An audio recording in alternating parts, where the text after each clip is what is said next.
Giữa trưa, khói nhang cuộn lên từng tầng. Người đứng chật từ cổng vào đến chánh điện. Tiếng cầu khấn lầm rầm. Tay chắp, mắt nhắm, môi mấp máy. Mỗi người đang nói điều gì đó với Phật, điều gì đó mà họ không nói được với ai khác. Xin được việc làm, xin con cái bình an, xin qua được đợt khó khăn này. Và ngay lúc đó, ngoài cổng chùa, trên con đường nhựa nóng, một người đang đi qua. Chân trần, tấm y vá, chiếc bình bát cầm nhẹ trên tay. Ngài không nhìn vào cổng chùa, không dừng lại, cứ đi từng bước đều đặn, như thể Ngài đang mang thứ gì đó bên trong mà không cần đặt xuống ở bất kỳ đâu. Hai hình ảnh đó cùng một khoảnh khắc, cách nhau vài chục mét. Và chúng đặt ra một câu hỏi mà ít ai dám hỏi thẳng: Phật đang ở đâu?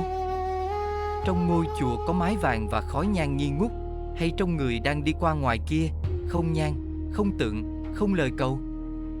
Hôm nay mình không có câu trả lời dứt khoát cho bạn, nhưng mình có một câu chuyện và một câu hỏi mình muốn bạn mang về.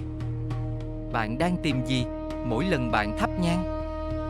Hãy nói thẳng một điều trước, không phải để phán xét ai. Thờ cúng, nhang đèn, lễ lạc, đó là một phần của văn hóa người Việt từ hàng trăm năm nay. Nó chứa đựng tình cảm, ký ức, sự kết nối với ông bà tổ tiên. Không có gì sai trong điều đó.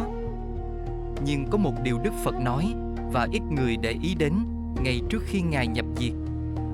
Ngài không nói, hãy xây chùa thật lớn cho ta. Không nói, hãy thắp nhang mỗi ngày. Không nói, hãy cầu ta khi con gặp khó khăn. Ngài nói, hãy tự mình là ngọn đèn cho chính mình. Trong tiếng Pali, Athapa Viharatha, tự mình thắp sáng, không nhờ ai khác thắp hộ. Và trong Kinh Pháp Cú, Ngài để lại một câu còn ngắn hơn: tự mình là nơi nương tựa của chính mình. Không phải ngôi chùa, không phải bức tượng, không phải vị thần hay đấng bề trên nào. Chính mình. Bạn thử nghĩ xem, điều đó có nghĩa là gì? Không phải là đừng đến chùa, không phải là nhang đèn vô nghĩa, mà là những gì bạn đang tìm ở bên ngoài: sự bình an, sự vững vàng, sự rõ ràng trong lòng. Thứ đó không ai cho bạn được.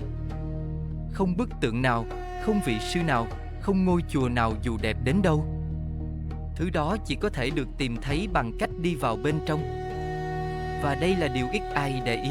Sư Minh Tuệ không có chùa để về, không có tượng Phật cố định để thờ, không có bàn hương án, không có đèn nến, không có chuông mõ mỗi sáng.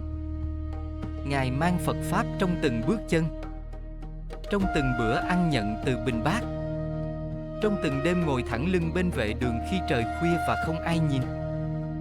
Ngài không đi tìm Phật ở đâu cả, vì Ngài đang sống Phật Pháp ngay trong khoảnh khắc đó, trên con đường đó, với đôi chân trần đó. Trước khi mình kể tiếp, nếu bạn đang tìm một kênh đào sâu vào những câu hỏi như thế này, nhấn đăng ký để không bỏ lỡ.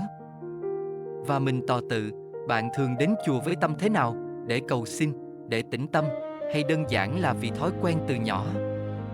Để lại bình luận, mình đọc hết. Có một cảnh mà mình nghĩ đến mãi. Người ta đặt tiền xuống đất trước mặt Ngài, nghĩ rằng như vậy Ngài sẽ không thể từ chối vì không phải trực tiếp nhận vào tay. Một cử chỉ thiện chí từ một người muốn cúng dường, muốn làm điều tốt theo cách họ hiểu. Ngài nhìn xuống, rồi bước qua. Không phải Ngài khinh tiền, không phải Ngài khinh người đặt tiền đó, mà vì trong cách Ngài hiểu về tu tập, không có trung gian nào cần thiết giữa mình và con đường. Không có thứ gì cần thêm vào. Không có thứ gì bên ngoài có thể làm cho hành trình bên trong trở nên dễ hơn hay có giá trị hơn. Tiền không mua được bình an. Tiền không rút ngắn con đường. Và rồi có người hỏi Ngài, thầy tu để làm gì? Ngài trả lời đơn giản đến mức người hỏi đứng im một lúc trước khi hiểu ra. Con tu cho con. Không tu cho cha mẹ nhìn vào mà tự hào. Không tu để được người đời kính trọng. Không tu để tích công đức rồi đổi lấy phước báu về sau. Không tu để Phật thương mà che chở. Con tu cho con. Bạn có nhận ra không, câu nói đó, trong 4 chữ, chứa đựng toàn bộ triết lý mà Đức Phật dạy suốt 45 năm. Rằng không ai tu hộ bạn được. Rằng không ai giác ngộ thay bạn được. Rằng Phật không phải là người bạn cầu xin, mà là người chỉ cho bạn thấy con đường, còn bước đi thì phải tự bước. Và rồi điều kỳ lạ nhất xảy ra.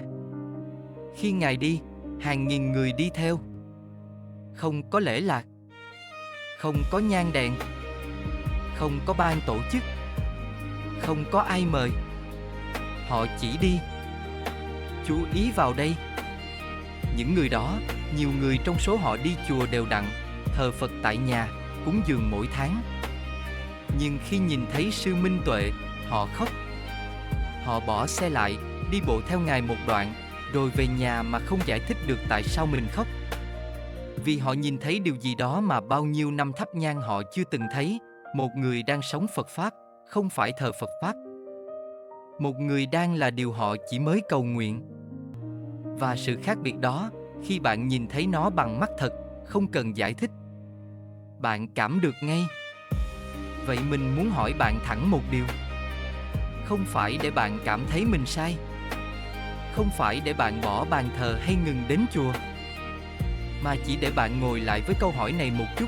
Bạn đang thờ Phật, hay bạn đang nhờ Phật làm thay những gì bạn cần tự làm? Sự bình an bạn cầu xin mỗi sáng, bạn có đang làm điều gì để tự tạo ra nó không? Sự may mắn bạn xin trong những lần lễ lớn, bạn có đang sống theo cách xứng đáng với điều bạn xin không? Đó không phải câu hỏi của mình. Đó là câu hỏi mà hành trình của sư Minh Tuệ đặt ra, cho tất cả mọi người nhìn vào Ngài. Vậy Phật đang ở đâu?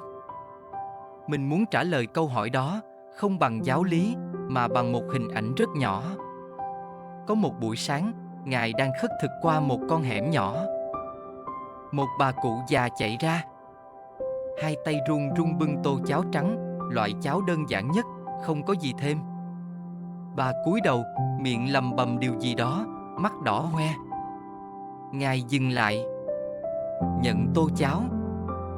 Nhìn bà cụ, không nói gì, không giảng giải gì, chỉ nhìn, với ánh mắt mà người chứng kiến sau đó kể lại, như thể Ngài đang thật sự nhìn thấy bà, không phải nhìn qua bà. Rồi Ngài cúi đầu nhẹ và đi tiếp. Bà cụ đứng nhìn theo, tay vẫn còn chắp lại. Phật ở đâu trong khoảnh khắc đó? Không phải trên bàn thờ trong nhà bà, không phải trong ngôi chùa cuối hẻm.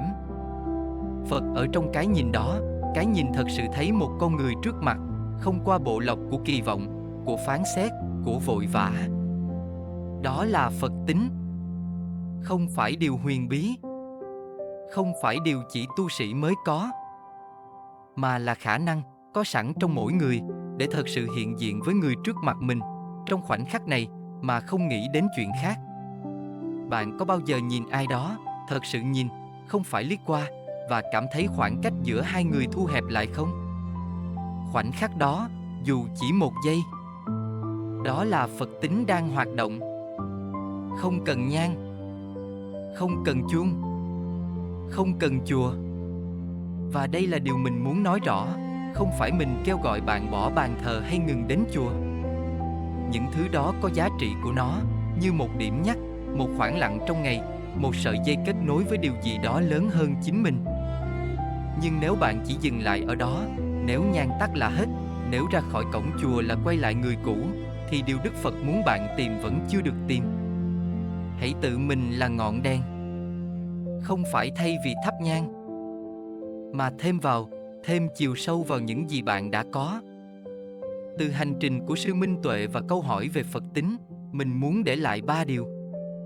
Thứ nhất, Phật tính không phải điều bạn xin được, mà là điều bạn sống ra. Ngài không cầu Phật ban cho Ngài sự bình an, Ngài sống theo cách tạo ra sự bình an đó từ bên trong, từng ngày, từng bước. Bạn đang sống ra điều gì, mỗi ngày? Thứ hai, thờ Phật bên ngoài có giá trị, nhưng chỉ khi nó nhắc bạn quay vào bên trong. Nhang đèn, chùa chiền, lễ lạc, đó là những cánh cửa. Nhưng cánh cửa không phải là căn phòng. Bạn có đang thật sự bước vào không, hay chỉ đứng trước cửa? Thứ ba, câu nói ngắn nhất về Phật tính mình từng nghe không phải từ kinh điển, mà từ một người đi chân trần trên quốc lộ: con tu cho con. 4 chữ: không dư, không thiếu. Bạn đang làm điều gì cho chính bạn, không phải cho người khác nhìn vào? Câu hỏi mình muốn để lại: nếu bạn không được thắp nhang trong 1 tháng, không được đến chùa, không có bàn thờ, bạn có còn cảm thấy kết nối với điều thiêng liêng nào đó không? Để lại bình luận, câu hỏi đó không có câu trả lời đúng sai, mình chỉ muốn bạn ngồi với nó một chút. Và còn một hình ảnh cuối. Người đi qua cổng chùa lúc đầu video, người mà mình kể, chân trần, tấm y vá, không nhìn vào. Ngài không đi qua vì Ngài không tin. Ngài đi qua vì Ngài không cần dừng lại để tìm thứ mà Ngài đã mang sẵn trong mình. Đó là câu trả lời cho câu hỏi mình đặt ra từ đầu. Phật ở đâu? Ở đây. Trong bạn. Đã ở đó từ trước khi bạn thắp cây nhang đầu tiên trong đời. Câu hỏi không phải là làm sao tìm thấy Phật. Câu hỏi là bao giờ bạn bắt đầu sống như thể bạn đã biết điều đó.